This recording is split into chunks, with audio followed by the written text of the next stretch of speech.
పళ్ళు తోముకోవడం. టీ తాగడం మనలో చాలామంది ఉదయాన్నే చేసే మొదటి పని.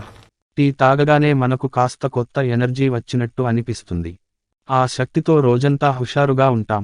భారతీయుల్లో టీ లేదా చాయ్ ఎంతో ప్రముఖమైన పానీయం. టీపై ప్రేమ భారతీయులకు ఉన్న గొప్పది. ఈ విషయాన్ని నిస్సందేహంగా చెప్పవచ్చు.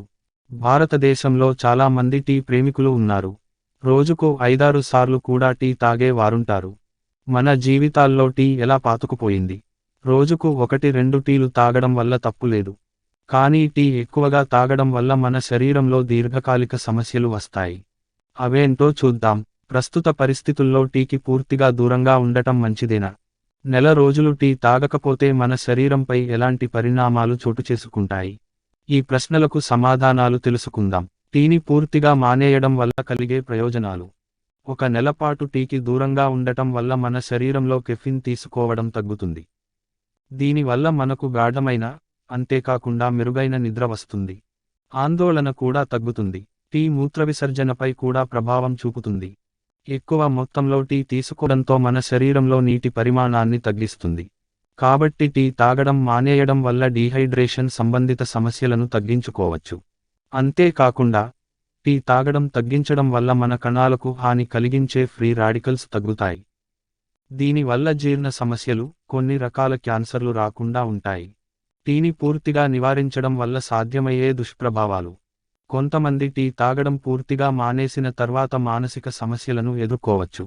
కొందరు వ్యక్తులు టీ తాగడం మానేసిన తర్వాత అలసట, నీరసం, నిద్రభంగం, తలనొప్పి, శ్రద్ధ వహించడంలో ఇబ్బందులు వంటి లక్షణాలను అనుభవించవచ్చు. అయితే ఇటువంటి లక్షణాలు కొన్ని రోజులు మాత్రమే ఉంటాయి. ఒక్కసారి మన శరీరం టీ లేకుండా ఉండడం అలవాటు చేసుకుంటే అలాంటి సమస్యలు రావు.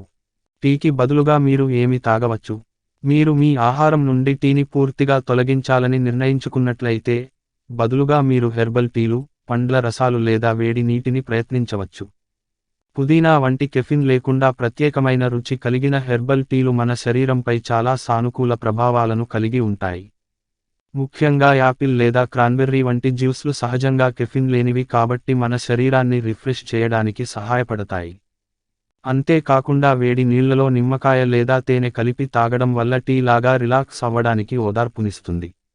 కడుపులో లేదా గుండెల్లో మంటతో బాధపడుతున్న వ్యక్తులు కెఫిన్, టానిన్ కలిగి ఉన్న టీలకు దూరంగా ఉండాలి.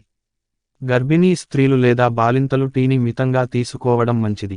ఎందుకంటే చాలా టీలు పెరుగుతున్న శిశువుకు హాని కలిగిస్తాయి. ఐరన్ లోపం, అనీమియాతో బాధపడేవారు టీ తాగడం మానుకోవాలి.